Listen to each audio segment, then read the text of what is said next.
ನಮಸ್ಕಾರ ವೀಕ್ಷಕರೇ, ಗೃಹಲಕ್ಷ್ಮಿ ಯೋಜನೆಯ 11ನೇ ಕಂತಿನ ಹಣ 20 ಜಿಲ್ಲೆಗಳಿಗೆ ಬಿಡುಗಡೆ ಆಗ್ತಾ ಇದೆ. ಒಂದಲ್ಲ ಎರಡಲ್ಲ 8,000 ಕಣ್ರಿ.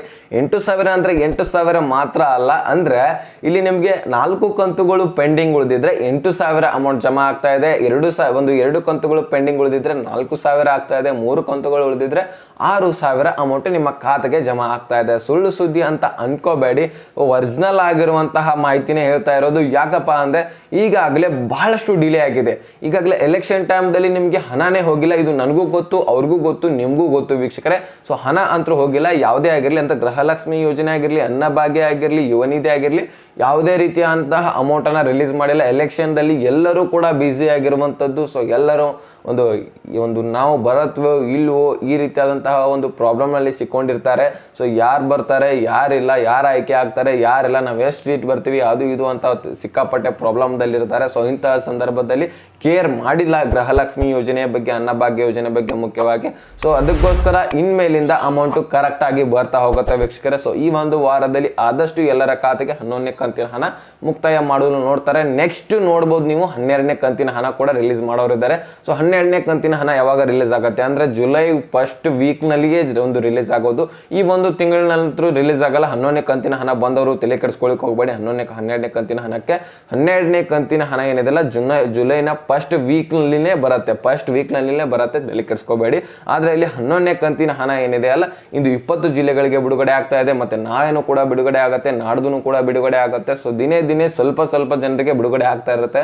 ಸೊ ಅಂತಹ ಜಿಲ್ಲೆಗಳನ್ನ ನಾನು ಒಂದೊಂದಾಗಿ ತಿಳಿಸ್ತಾ ಹೋಗ್ತಾ ಇರ್ತೀನಿ. ಸೊ ನೋಡೋಣ ಈ ಒಂದು 20 ಜಿಲ್ಲೆಗಳು ಯಾವ್ಯಾವ ಇದಾವೆ. ಸೊ ಅದಕ್ಕಿಂತ ಮುಂಚೆ ನಿಮ್ದು ಕೂಡ ಪೆಂಡಿಂಗ್ ಉಳಿದಿದ್ರೆ ಹಣ, ಸೊ ಏನ್ ಮಾಡ್ಬೇಕು ಏನಿಲ್ಲ ಅನ್ನೋದನ್ನ ತಿಳ್ಕೊಳ್ಳೋಣ. ಸೊ ಹಾಗಾದ್ರೆ ನೀವು ವಿಡಿಯೋನ ಸ್ಕಿಪ್ ಮಾಡಬಾರ್ದು. ಮತ್ತೆ ಚಾನಲ್ಗೆ ಸಬ್ಸ್ಕ್ರೈಬ್ ಮಾಡಿಲ್ಲ ಅಂದ್ರೆ ಬೇಗನೆ ಸಬ್ಸ್ಕ್ರೈಬ್ ಮಾಡ್ಕೊಳ್ಳಿ ಕಣ್ರಿ. ನಮ್ಮ ಒಂದು ಶ್ರಮಕ್ಕೆ ಒಂದು ಲೈಕ್ ಕೂಡ ಕೊಡಿ. ಈಗ ಡೈರೆಕ್ಟ್ ಆಗಿ ಪಾಯಿಂಟ್ಗೆ ಬಂದ್ಬಿಡೋಣ. ಇಲ್ಲಿ ನೋಡಿ, ಈಗ ಒಂದು ನಿಮ್ದು ಯಾವ್ದಾದ್ರು ಕಂತುಗಳು ಪೆಂಡಿಂಗ್ ಉಳಿದಿದ್ರೆ ನಡು ಮಧ್ಯದಲ್ಲಿ ಪೆಂಡಿಂಗ್ ಉಳಿದಿದ್ರೆ ನೀವು ಏನೋ ಮಾಡುವ ಅವಶ್ಯಕತೆ ಇಲ್ಲ. ನೀವು ಮಹಿಳಾ ಮತ್ತು ಮಕ್ಕಳ ಕಾರ್ಮಿಕ ಇಲಾಖೆಗೆ ಹೋಗುವ ಒಂದು ಡಾಕ್ಯುಮೆಂಟ್ಸ್ಗಳನ್ನ ರಿವೆರಿಫಿಕೇಶನ್ ಮಾಡಬೇಕಾಗತ್ತೆ. ಬಿಟ್ರೆ ಅಂದ್ರೆ ನೀವು ಏನಾದರೂ ತಿದ್ದುಪಡಿ ಮಾಡ್ಕೊಂಡಿರ್ತೀರಲ್ಲ, ಈಗ ನೋಡಿ ನಿಮ್ಮ ಒಂದು ಡಾಕ್ಯುಮೆಂಟ್ಸ್ ಕರೆಕ್ಟ್ ಆಗಿನೇ ಇರ್ತವೆ, ಅರ್ಜಿ ಕೂಡ ಸಲ್ಲಿಸಿರ್ತೀರ, ಹಣ ಕೂಡ ಬರ್ತಾ ಇರುತ್ತೆ, ಮಧ್ಯದಲ್ಲಿ ಏನಾದರೂ ತಿದ್ದುಪಡಿ ಮಾಡ್ಕೋತೀರ. ಸೊ ಅಂತಹ ಸಂದರ್ಭದಲ್ಲಿ ಏನಾಗುತ್ತೆ, ಅಮೌಂಟ್ ಒಂದು ಪೆಂಡಿಂಗ್ ಏನೇ ಬಿಡುತ್ತೆ. ಸೊ ಇಂತಹ ಸಂದರ್ಭದಲ್ಲಿ ಅಮೌಂಟ್ ಬರಲ್ಲ. ಅದು ಒಂದು ತಿಂಗಳು 2 ತಿಂಗಳು ಬಿಟ್ಟರು ಬರ್ತಾ ಇರುತ್ತೆ. ಆದ್ರೆ ಹಿಂದಿನ ಕಂತುಗಳು ಅಲ್ಲೇ ಉಳಿದ್ಬಿಡ್ತವೆ. ಸೊ ಇಂತಹ ಒಂದು ಪರಿಸ್ಥಿತಿ ಬಂದ್ಬಿಡತ್ತೆ. ಸೊ ಅದಕ್ಕೋಸ್ಕರ ಆ ಒಂದು ಡಾಕ್ಯುಮೆಂಟ್ಸ್ಗಳನ್ನ ಅಲ್ಲಿ ಹೋಗಿ ಕೇಳಬೇಕು. ಇಲ್ಲ ಅಂದ್ರೆ ನೀವೇನ್ ಮಾಡ್ಬೇಕು, ಮತ್ತೊಂದು ಸಾರಿ ಅರ್ಜಿ ಸಲ್ಲಿಸಬೇಕಾಗತ್ತೆ. ಸೊ ಇದನ್ನ ಬಿಟ್ಟರೆ ಬೇರೆ ಸೊಲ್ಯೂಷನ್ ಇಲ್ಲ. ಮತ್ತೊಂದು ಸಾರಿ ಅರ್ಜಿನ ಸಲ್ಲಿಸ್ಬೇಕಂದ್ರೆ ಸ್ವತಃ ಖುದ್ದಾಗಿ ಲಕ್ಷ್ಮೀ ಹೆಬ್ಬಾಳ್ಕರ್ ಅವರೇ ಹೇಳಿರುವಂಥದ್ದು. ಯಾಕಪ್ಪ ಅಂದ್ರೆ ಈಗ ರೇಷನ್ ಕಾರ್ಡ್ ಏನಾದರೂ ಪ್ರಾಬ್ಲಮ್ ಆಗಿದ್ರೆ ತಿದ್ದುಪಡಿ ಮಾಡ್ಕೋತೀರಾ. ಯಾರಾದ್ರೂ ಒಂದು ವ್ಯಕ್ತಿ ಡೆಡ್ ಆದ್ರೆ ಅವ್ರದ್ದು ತೆಗೆದು ಹಾಕ್ಲಿಕ್ಕೆ ಒಂದು ನೋಡ್ತೀರಾ. ಮತ್ತೆ ಯಾರಾದ್ರೂ ಹೊಸ ಒಂದು ಮದುವೆ ಆಗಿದ್ರೆ ಅವ್ರದ್ದು ಕೂಡ ಸೇರ್ಪಡೆ ಮಾಡ್ಲಿಕ್ಕೆ ನೋಡ್ತೀರಾ. ಸೊ ಇಂತಹ ಒಂದು ಪರಿಸ್ಥಿತಿ ಆದ್ರೂ ಬಂದೇ ಬರುತ್ತೆ ಬಹಳಷ್ಟು ಜನರಿಗೆ. ಕರ್ನಾಟಕದಾದಂತ ಎಷ್ಟೋ ಜನರು ಇದ್ದಾರೆ ಕಣ್ರಿ. ಸೊ ಎಲ್ಲರಲ್ಲಿ ಒಬ್ರು ಕೂಡ ಬಂದೇ ಬರುತ್ತೆ. ಸೊ ಇಂತಹ ಒಂದು ಬಹಳಷ್ಟು ಜನರಿಗೆ ಆಗಿದ್ದ ಕಾರಣ ಹಿಂಗ ತಿದ್ದುಪಡಿ ಮಾಡ್ಕೊಳ್ತಾರೆ. ಸೊ ತಿದ್ದುಪಡಿ ಮಾಡ್ಕೊಂಡಿದ್ದಲ್ಲಿ ಸೊ ಅವರು ಮತ್ತೊಂದು ಸಾರಿ ಅರ್ಜಿ ಸಲ್ಲಿಸಲ್ಲ, ಹಾಗೆ ಕುಳಿತ್ಕೊಂಡ್ ಬಿಡ್ತಾರೆ. ಸೊ ಅಮೌಂಟ್ ನಿಂತ್ ಬಿಡುತ್ತೆ. ಸೊ ಅಮೌಂಟ್ ಬರ್ಬೇಕಂದ್ರೆ ನೀವು ಮತ್ತೊಂದ್ ಸಾರಿ ಅರ್ಜಿ ಸಲ್ಲಿಸಬೇಕಾಗತ್ತೆ. ಒಂದು ಮಾಹಿತಿಯನ್ನ ಲಕ್ಷ್ಮೀ ಹೆಬ್ಬಾಳ್ಕರ್ ಅವರು ಕೊಟ್ಟಿರುವಂತದ್ದು. ಸೊ ಮತ್ತೆ ಇಲ್ಲಿ 1ನೇ ಕಂತು ಹಿಡ್ಕೊಂಡು 10ನೇ 11ನೇ ಕಂತುವರೆಗೆ ಯಾವುದೇ ರೀತಿಯ ಕಂತುಗಳು ಬಂದಿಲ್ಲ. ನಾವು ಹಾಗೆ ಕುತ್ಕೊಂಡ್ ಬಿಟ್ಟಿವಿ, ಏನೂ ಕೂಡ ಅರ್ಜಿ ಸಲ್ಲಿಸಿಲ್ಲ, ಏನೂ ಇಲ್ಲ. ಒಂದ್ಸರಿ ಅರ್ಜಿ ಸಲ್ಲಿಸ್ಕೊಂಡ್ ಬಿಟ್ವಿ, ಮತ್ತೇನದು ಅಮೌಂಟೇ ಬರ್ತಾ ಇಲ್ಲ ಅಂತ ಕುಳಿತುಕೊಳ್ಬೇಡ್ರಿ ಕಣ್ರಿ. ಮತ್ತೊಂದ್ ಸಾರಿ ಅರ್ಜಿ ಸಲ್ಲಿಸಿ ಡಾಕ್ಯುಮೆಂಟ್ಸ್ಗಳನ್ನ ರಿವೆರಿಫಿಕೇಶನ್ ಮಾಡ್ಕೊಳ್ಳಿ. ಇನ್ನೂ ಎಷ್ಟೋ ಕಂತುಗಳು ಬರೋದಿದಾವೆ. 5 ವರ್ಷಗಳ ಕಾಲ ಹಣ ಬರೋದಿದೆ ವೀಕ್ಷಕರೇ. 5 ವರ್ಷಗಳ ಕಾಲ ಎಷ್ಟು ಹಣ ಬರ್ಬೋದು ನಿಮಗೆ. ಸೊ ಅದಕ್ಕೋಸ್ಕರ ನೀವು ಇದನ್ನ ಮಜಾಕ್ ತಿಳ್ಕೊಬೇಡಿ. ಅಮೌಂಟ್ ಅನ್ನ ಬರ್ಬೇಕಪ್ಪ ಅಂದ್ರೆ ನೀವು ಒಂದ್ ಸ್ವಲ್ಪ ಅದಕ್ಕೋಸ್ಕರ ಓಡಾಡ್ಬೇಕು, ಶ್ರಮ ಪಡ್ಬೇಕನ್ರಿ. ಆ ಒಂದು ಡಾಕ್ಯುಮೆಂಟ್ಸ್ ಗಳನ್ನ ರಿವೆರಿಫಿಕೇಶನ್ ಮಾಡ್ಕೊಳ್ಳಿ, ಯಾವ್ಯಾವ ಕರೆಕ್ಟ್ ಇದಾವೆ, ಯಾವ್ಯಾವ ಇಲ್ಲ. ಒಂದು ಹೆಸರು ಕೂಡ ಒಂದೇ ಒಂದು ಮಿಸ್ಟೇಕ್ ಇದ್ರು ಸಹಿತ ಅಮೌಂಟ್ ಬರಲ್ಲ. ಸೊ ಅದಕ್ಕೋಸ್ಕರ ಕರೆಕ್ಟ್ ಆಗಿ ಮಾಡ್ಕೊಳ್ಳಿ.